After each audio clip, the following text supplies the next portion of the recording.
Hello everyone, welcome to study नेटिक। मैं हूं पूजा मेहता। यहाँ पर आज हम पढ़ने वाले हैं क्लास 11 की फाइनेंशियल अकाउंटिंग, जिसमें मैं आपको बैंक रिकॉन्सिलिएशन स्टेटमेंट को एक्सप्लेन करने वाली हूँ। आज इसका इंट्रोडक्शन समझाऊंगी मैं। यदि आप इससे प्रीवियस चैप्टर्स को पढ़ना चाहते हैं तो चैप्टर 1 से लेकर चैप्टर 12 तक के सभी concept and exercise solution TS Grewal 2024 की बुक के आप मेरी प्लेलिस्ट में जाकर देख सकते हो। बिल्कुल न्यू सेशन की प्लेलिस्ट बनी हुई है जहां पर सभी चैप्टर्स के वीडियोस अपलोडेड हैं। कोई भी डाउट है तो आप वो मुझसे पूछ सकते हो। तो बिना देरी किए स्टार्ट करते हैं, लेकिन उससे पहले चैनल को सब्सक्राइब ज़रूर कर देना। यदि आप सब्सक्राइब करते हो तो मुझे भी मोटिवेशन मिलता है कि मैं इसी तरह से और वीडियोस बनाकर लेकर आऊँ। तो चलो बिना देरी किए स्टार्ट कर देते हैं। सबसे पहले इंट्रोडक्शन में हम क्या पढ़ने वाले हैं, देखो यहाँ पर इंट्रोडक्शन में खाली बोर्ड आ गया है। क्यों? क्योंकि यहाँ पर इसकी डेफिनेशन समझाने से पहले या इसका मीनिंग समझाने से पहले छोटा सा हम एक रिवीजन करते हैं। क्या रिवीजन है वो रिवीजन है किस चीज़ का? कैश बुक का। ध्यान से समझिएगा, वो रिवीजन है किस चीज़ का? कैश बुक का। आपको पता ही है क्योंकि आप कैश बुक पढ़कर आए हो, तो हमें जैसा कि पता ही है कि कैश बुक में 2 कॉलम होते हैं। जो डबल कॉलम कैश बुक होती है उसमें हमेशा 2 कॉलम होते हैं। पहला कॉलम होता है किसका? कैश का, और दूसरा होता है बैंक का। इसी तरह यहाँ पर भी पहला कैश का और दूसरा बैंक का। जितना भी हमारे पास पेमेंट आता है उसे डेबिट करते हैं और जितना भी हम पे करते हैं उसे क्रेडिट करते हैं। अब यहाँ पर बच्चों हम क्या बना रहे हैं? Bank reconciliation statement. मतलब यहाँ पर बैंक से रिलेटेड ट्रांजैक्शंस की बात हो रही है। तो ये जो कैश वाले ट्रांजैक्शन है, ठीक है, जो कैश वाला कॉलम है इसे मैं यहाँ पर हटा दूंगी। हम बात करेंगे बैंक की। तो बैंक में जैसा कि मैंने आपको बताया कि जब हम पेमेंट करते हैं तो उसे क्रेडिट करते हैं और जब हमारे पास अमाउंट रिसीव होता है तो हम उसे डेबिट करते हैं। सपोज मैंने परचेज किया तो यहाँ पर मैंने लिखा टू परचेज और कितने का पेमेंट करा मैंने? 60,000 का। अब मैंने सेल भी किया, ठीक है, यहाँ पे टू नहीं आएगा, यहाँ बाय आएगा। यहाँ पर मैंने सेल किया तो टू सेल, और ये परचेज जो किया है उसका पेमेंट मैंने चेक से किया है इसलिए बैंक अकाउंट में आया। यहाँ पर सेल जो किया है, जो मेरे पास पैसा आया वो चेक से आया, तो सपोज वो आया मेरे पास 1 लाख। समझ में आ रहा है ना? कैश ट्रांजेक्शन्स की बात नहीं कर रहे हैं हम, यहाँ पर बैंक से रिलेटेड ट्रांजेक्शन की बात कर रहे हैं। मतलब जब हमने सामान खरीदा तो हमने जो पेमेंट किया वो चेक के थ्रू किया तो हमारे बैंक से 60,000 रुपये कम हो गए। जब हमने कोई सामान सेल किया तो हमारे पास जो पेमेंट आया वो चेक के थ्रू आया तो हमारे अकाउंट में 1 लाख रुपीज़ आ गए। अब हमारे बैंक का अकाउंट का जो बैलेंस है, बाय बैलेंस कैरिड डाउन, कितना बचा है? 40,000 है, ठीक है। हमारे पास जो बैंक का बैलेंस आ रहा है वो कितना आ रहा है? 40,000 आ रहा है, क्योंकि इधर 1 लाख है, इधर 60,000 है, माइनस किया तो 40,000 आ रहा है। लेकिन जिस तरह से हम अपने खरीदने का, बेचने का सबका हिसाब किताब कैश बुक में रखते हैं, उसी तरह से बैंक भी अपने पास सारा हिसाब किताब रखती है। तो उसके लिए वो भी एक अकाउंट बनाती है, ठीक है। यहीं पर नीचे बता देती हूँ मैं आपको, उसके लिए वो भी एक अकाउंट बनाती है, ठीक है। अब जो बैंक अकाउंट बनाती है, बैंक क्या करती है, ठीक है, जिस तरीके से भी वो अकाउंट बनाती होगी तो वो कैश से रिलेटेड ट्रांजैक्शन तो लिखती ही नहीं होगी। उसे क्या करना, आपने क्या कैश में पेमेंट किया, क्या नहीं किया, वो सिर्फ बैंक से रिलेटेड ट्रांजैक्शन लिखती है। तो यहाँ पर बैंक क्या करती है, जो हम पेमेंट कर रहे हैं उसे हम क्रेडिट में लिखते हैं, तो यहाँ पर बैंक क्या करती है, उसे डेबिट में लिखती है। ध्यान से समझिएगा, उसे कहाँ पर लिखती है? डेबिट में लिखती है। ये डेबिट है, ये क्रेडिट है, तो वो यहाँ पर कितना लिखेगी? 60,000। इसी तरह से जब हम सेल कर रहे हैं तो हम डेबिट में लिखते हैं, लेकिन बैंक क्या करती है? अपोजिट साइड लिखती है, ठीक है ना, उल्टा करती है बैंक। तो यहाँ पर कितना आ गया? 60,000 आ गया। अब जो हमारा बैलेंस, ठीक है, 60,000 नहीं, 1 लाख। अब जो हमारा बैलेंस यहां पर आ रहा था कैश बुक में, ठीक है ना, क्रेडिट साइड, वही बैलेंस यहां पर हमारा आ जाएगा डेबिट में।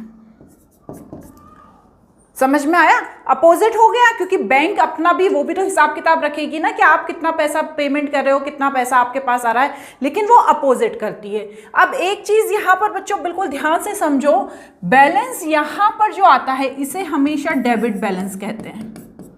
ऐसा क्यों? जो कैश बुक में क्रेडिट की तरफ बैलेंस आता है उसे हमेशा डेबिट बैलेंस कहते हैं और इसे हमेशा क्रेडिट बैलेंस कहते हैं। ऐसा क्यों? ऐसा इसलिए क्योंकि जब आपका डेबिट साइड का टोटल ज़्यादा था तभी तो आपका ये बैलेंस निकला क्रेडिट साइड में।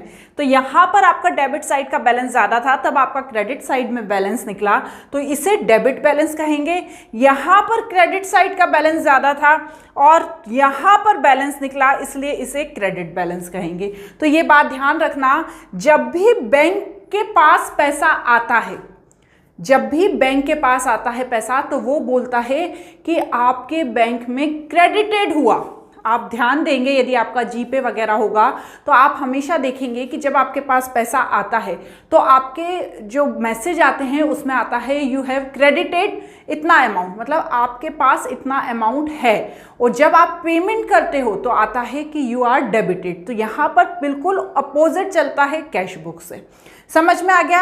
अब ये चीज़ तो आप समझ गए। अब यहाँ पर जो मेन चीज़ है जो समझने वाली है, जो जिसके लिए हम बैंक रिकॉन्सिलेशन स्टेटमेंट बनाते हैं, आपका बैलेंस यहाँ पर भी 40,000 आ रहा है, यहाँ पर भी 40,000 आ रहा है तो बिल्कुल खुशी की बात है, क्योंकि आपकी कैश बुक में भी 40,000 आ रहा है और आपके बैंक के पास भी 40,000 आ रहा है, बिल्कुल अच्छी बात है।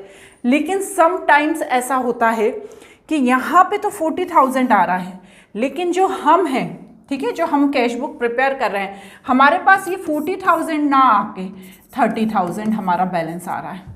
अब हम इसे टैली कैसे करते हैं? बैंक हमेशा एक पासबुक हमको देती है। जब भी हम बैंक में अकाउंट ओपन करते हैं, बैंक हमें एक पासबुक देती है जिसमें हम बैंक में जाके अपने जितने भी ट्रांजेक्शन्स हैं उनका बोल देते हैं कि भैया हमें स्टेटमेंट निकाल के दे दो हमारे ट्रांजेक्शन का, तो हम स्टेटमेंट निकाल लेते हैं, ठीक है ना। जब हम स्टेटमेंट निकालते हैं तो हम देखते हैं कि बैंक तो बता रहा है 40,000 बैलेंस, लेकिन हमारे पास तो 30,000 ही बैलेंस आ रहा है। या उल्टा भी हो सकता है कि बैंक बता रहा है 40,000 बैलेंस, हमारे पास तो 50,000 आ रहा है। मतलब क्या होता है कि ये जो बैलेंस है और ये जो बैलेंस है ये मैच नहीं होता। ये दो बैलेंस जब मैच नहीं होते तो अब ऐसी स्थिति में हम क्या करते हैं? हम कौन है? हम अकाउंट होल्डर हैं। हम अकाउंट होल्डर ही कैश बुक बनाते हैं ना। बैंक तो बैंक का अकाउंट बनाता है, बैंक की जो भी उसकी प्रोसेस रहती है, लेकिन हम तो कैश बुक बनाते हैं ना अपना हिसाब किताब रखने के लिए। तो हम कौन हैं? हम हैं अकाउंट होल्डर। अब हम ऐसी स्थिति में क्या करते हैं? क्या हम डायरेक्ट बैंक के पास जाके उससे लड़ाई झगड़े करने लगते हैं? नहीं, हम ऐसी स्थिति में हम चेक करते हैं कि हो सकता है कि हमसे गलती हो गई हो। चेक करने पे ये भी पता चल सकता है कि बैंक से गलती हो गई हो, लेकिन जब हमें वो गलती पता चलेगी तभी तो हम बैंक को जाके बताएंगे ना। तो इस गलती को चेक करने के लिए हम क्या करते हैं? बैंक रिकॉन्सिलेशन स्टेटमेंट प्रिपेयर करते हैं। क्लियर हो गया? अब बैंक रिकॉन्सिलेशन स्टेटमेंट कैसे प्रिपेयर होता है, उसका फॉर्मेट क्या होता है, उसे समझने से पहले हम छोटी सी यहाँ पर उसकी मीनिंग समझ लेते हैं। तो वही मीनिंग है बैंक रिकॉन्सिलेशन स्टेटमेंट। देखो, जो अभी आपको समझा दिया, are the statement prepare by the account holder, ठीक है, on a particular date of reconcile the bank balance as per cash book with the balance as per bank statement और bank passbook. तो हम मिलाते किसको हैं? जो बैंक से हम ट्रांजैक्शन निकालते हैं उसको हमारी कैश बुक से मैच करते हैं। ऐसा इसलिए करते हैं क्योंकि हमारे को डिफरेंस मिलता है हमारे दोनों बैलेंस के बीच। किसके बीच? कैश बुक के बीच एंड हमारा जो बैंक की पासबुक है उसके बीच हमें डिफरेंस मिलता है। ऐसी स्थिति में हम क्या बनाते हैं? बैंक रिकॉन्सिलेशन स्टेटमेंट बनाते हैं। तो ये किसी भी कारण से हो सकता है, कोई एरर हो सकती है, कोई हमने रिकॉर्डिंग करने में गलती कर दी, कोई भी रीज़न हो सकता है जिसके कारण हमारा बैलेंस मैच नहीं होता। पासबुक क्या होती है वही बता दिया मैंने आपको, बैंक स्टेटमेंट और पासबुक, जिसमें हमारे जो बैंक के ट्रांजेक्शन है वो दिए होते हैं। जब भी आप अकाउंट ओपन कराते हो तो आपके पास ऑटोमेटिकली पासबुक आ जाती है। क्लियर? इसके बाद क्या है? Reason of difference between balance as per cash book and bank statement. क्या रीजन है जिसके कारण इन इन दोनों के बीच डिफरेंस आता है। तो देखो यहाँ पर 3 रीजन दिए हुए हैं, फटाफट से समझ लेते हैं क्योंकि ज़्यादा बड़ा वीडियो नहीं बनाऊंगी इंट्रोडक्शन का। Difference due to the timing of recording entry. अब देखो क्या होता है, हम 31 मार्च को चेक कर रहे हैं हमारा स्टेटमेंट, ठीक है। अब यहाँ पर पहला कारण क्या होता है, check issued but not yet presented for payment, ठीक है। हमारे द्वारा चेक इशू कर दिया गया, ठीक है, हमें किसी को पेमेंट करना था, हमने चेक उसे इशू कर दिया कब, 29 मार्च को। अब 29 मार्च को हमने जिसे चेक इशू किया था उसने बैंक में जमा नहीं किया, ठीक है, उसने बैंक में जमा नहीं किया। जब हम 31 मार्च को मिलाने बैठे तो हमने तो चेक इशू कर दिया, उसकी हमने कैश बुक में एंट्री भी कर दी, लेकिन वो बैंक के पास पहुंचा ही नहीं पेमेंट के लिए। तो यहाँ पर 31 मार्च को ये डिफरेंस आ जाएगा क्योंकि हमने जो 29 मार्च को चेक इशू किया था वो 10,000 का किया था, तो हमने तो उसको लिख लिया, लेकिन बैंक के पास पहुंचा नहीं तो उसने लिखा ही नहीं। सेकंड क्या होती है, cheque deposit into the bank but not yet clear. अब आपने इसी तरह से 29 मार्च को 10,000 का चेक डिपॉजिट कर दिया, सैटरडे संडे आ गया, बैंक से वो क्लियर नहीं हुआ। तो ऐसी स्थिति में भी क्या होगा कि हमारे पास तो चेक डिपॉजिट करने की एंट्री होगी, लेकिन वो क्लियर बैंक से नहीं हुआ है, तो बैंक से पैसे कटने की एंट्री बैंक के पास नहीं होगी। क्लियर हो गया। इसके बाद है एरर। एरर्स क्या होती हैं, हमसे कोई ट्रांजैक्शन की एंट्री छूट गई या बैंक से कोई ट्रांजैक्शन की एंट्री छूट गई, तो ऐसी स्थिति में भी हमारा बैलेंस अलग अलग आता है। नेक्स्ट क्या होता है, नेक्स्ट होता है transaction recorded by the bank but not the account holder. मतलब बैंक ने तो रिकॉर्ड कर लिए हैं लेकिन अकाउंट होल्डर ने रिकॉर्ड नहीं किए हैं। Interest credited by bank but not record in cash book, ठीक है, इंटरेस्ट है वो बैंक में आ गया है लेकिन उसे हमने कैश बुक में रिकॉर्ड नहीं किया क्योंकि हमें पता ही नहीं चला, कहीं हमने कोई इन्वेस्टमेंट की थी उसका इंटरेस्ट बैंक में आ गया है, तो बैंक ने उसकी एंट्री कर ली कि 5,000 रुपीज़ आ गए हैं, लेकिन हमें पता ही नहीं है कि वो पैसे आ गए जब तक हम पासबुक में जाके देखेंगे नहीं, तो हमने उसकी एंट्री नहीं की।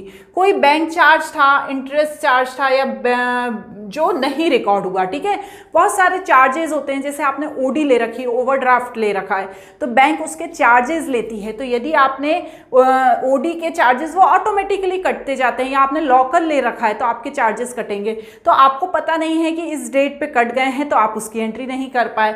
नेक्स्ट है interest and dividend collected by the bank but not recorded in the cash book. कहीं से इंटरेस्ट मिल गया या डिविडेंड मिल गया, ठीक है ना, तो उसकी भी एंट्री बैंक ने तो कर ली, हमें पता नहीं चला तो हम नहीं कर पाए। डायरेक्ट पेमेंट बाय बैंक, हम कहीं जगह कोई बहुत सारी ऐसी पॉलिसीज ले लेते हैं जिसका डायरेक्ट पेमेंट होता जाता है, या हो सकता है कोई आपके पास बिल आ गया हो, उसका डायरेक्ट पेमेंट कर दिया हो बैंक में और हमें पता नहीं चला हो। डायरेक्ट डिपॉजिट इनटू बैंक, बहुत सारे लोग डायरेक्ट कंज्यूमर जो होते हैं वो डायरेक्ट डिपॉजिट कर देते हैं बैंक में, उसे कभी नहीं पता चलता। डिसऑनर हो गया, कोई बिल था जो डिसऑनर हो गया जिसका जो अकाउंट होल्डर है उसे पता नहीं चला। नेक्स्ट है bill collected by the bank on behalf of the customer. कई बार क्या होता है, जो बिल होता है वो बैंक को दे दिया जाता है, आपने क्लास 11th में पढ़ा होगा ना, और आपको पता नहीं चलता है, तो इस कारण। अब देखो यहाँ पर एक बहुत अच्छी बात है इस चैप्टर में कि आपको ना तो कैश बुक बनानी है ना बैंक की पासबुक का कुछ देखना है, आपको क्वेश्चन में सिर्फ ये दिया होगा कि वो कौन कौन सी गलतियां हैं जिसके कारण आपका कैश बुक और पासबुक मैच नहीं हुई। तो यहाँ पर क्वेश्चन में सबसे पहले दिया होगा, दो कंडीशन बनती हैं जब क्वेश्चन शो करता है फेवरेबल डेबिट और पॉजिटिव बैलेंस। यहाँ पर जो बैलेंस होता है वो हमेशा कैश बुक का दिया होता है, ध्यान रखिएगा, हमेशा जो बैलेंस दिया होता है वो कैश बुक का दिया होता है, और क्वेश्चन में क्लियरली लिखा होता है कि ये जो बैलेंस है वो फेवरेबल है, डेबिट है या पॉजिटिव बैलेंस है। तो आपको यहाँ पर ये फॉर्मेट है बैंक रिकॉन्सिलिएशन स्टेटमेंट का, पर्टिकुलर यहाँ पर प्लस लिखना है और यहाँ पर माइनस लिखना है, समझ में आ रहा है। अब यहाँ पर सबसे पहले आप लिखेंगे balance as per cash book, debit लिखेंगे। अब यहाँ पर कुछ चीज़ें ऐड होती हैं और कुछ चीज़ें लेस होती हैं। अब लेस होने वाली चीज़ें तो आपको माइनस साइड लिखना है और ऐड होने वाली चीज़ें प्लस साइड लिखना है। मेन जो यहाँ पर लिखना रहता है वो होता है बैलेंस एज कैश बुक। तो यहाँ पर जब डेबिट बैलेंस, फेवरेबल बैलेंस या पॉजिटिव बैलेंस लिखा हो तो वो हमेशा प्लस साइड लिखा जाता है। जितनी भी ऐड करने वाली चीज़ें हैं, जैसे cheque issued but not presented for bank, cheque deposit directly in bank, interest allow या डिविडेंड कलेक्टेड बाय बैंक, या cheque deposit in bank but not recorded in cash book, इन सबको हम ऐड कर लेते हैं। उसके बाद माइनस किसको करते हैं, cheque deposit but not collected by bank, bank charge, interest charge, direct payment by bank, cheque issue but not recorded in cash book, इन सबको हम लेस कर लेते हैं। अब यहाँ पर जो डिफरेंस है, ठीक है, वो क्या होता है, एज पर पासबुक लिख दिया जाता है। यहाँ पर भी आ सकता है ये डिफरेंस, यहाँ पर भी आ सकता है, ठीक है ना। तो हो सकता है प्लस में भी आ जाए, हो सकता है माइनस में भी आ जाए। अब क्या होता है, ऐसा क्यों करते हैं, यदि कोई चीज़ ऐसी है जिसकी बैंक ने एंट्री कर ली है और हमने नहीं की है, तो हम उसकी एंट्री कर लेंगे, हम उसे ऐड कर लेंगे। हमें जब पता चल जाएगा यार कि हम भूल गए थे, तो हम उसे ऐड कर लेंगे। हो सकता है कि कोई चीज़ ऐसी है या कोई ट्रांजैक्शन ऐसा है जिसकी हमने एंट्री कर ली है और बैंक ने नहीं की है, तो हम उसे वापस लेस कर देंगे। यदि हमने ऐड, हम बैंक से तो जाके कह नहीं सकते कि तुम लेस करो, ठीक है ना, तो हम अपना सुधार कर रहे हैं ना। तो जो बैंक ने नहीं जोड़ा है और हमने जोड़ लिया है, तो हम उसे वापस लेस कर देंगे। तो होगा क्या, जो डिफरेंस है वो बराबर हो जाएगा। यदि हो सकता है कि बाद में उसे ऐड करना पड़े, लेकिन अभी तो हमें 31 मार्च को दोनों बैलेंस को मैच करना है ना, तो हम क्या करेंगे, जो हमसे एंट्री छूट गई है उसे ऐड कर लेंगे, जो एंट्री बैंक से छूट गई है, ठीक है, और हमने ऐड कर ली थी, उसे लेस कर लेंगे, ठीक है। लेकिन क्वेश्चन को ध्यान से पढ़ना, यदि फेवरेबल डेबिट या पॉजिटिव बैलेंस आ रहा हो तो हमेशा प्लस साइड में उसका बैलेंस लिखेंगे। इसी तरह से यदि क्वेश्चन बोल रहा है कि अनफेवरेबल क्रेडिट और नेगेटिव बैलेंस, ठीक है, पूरा फॉर्मेट वही रहेगा बच्चों, ये जो पूरा फॉर्मेट है वही रहेगा, लेकिन यहाँ पर क्रेडिट बैलेंस है, अनफेवरेबल बैलेंस है और नेगेटिव बैलेंस है, तो यहाँ पर जो अमाउंट है वो माइनस में आएगा। ठीक, जो चीज़ें ऐड करने की है वो ऐड करेंगे, जो लेस करने की है जो वो लेस करेंगे। बैलेंस यहाँ भी आ सकता है और यहाँ भी आ सकता है, मतलब यहाँ पर जो बैलेंस आ रहा है उसे सही करके कैश बुक और पासबुक दोनों को मैच कर लेंगे। तो आई होप आपको ये पूरा इंट्रोडक्शन अच्छे से समझ में आया हो, बहुत ही ईजी है। यहाँ पर अब हम प्रैक्टिकल प्रॉब्लम्स के सॉल्यूशंस करेंगे, इसलिए नेक्स्ट वीडियो को ज़रूर देखिएगा। आज के लिए इतना ही, बाय बाय।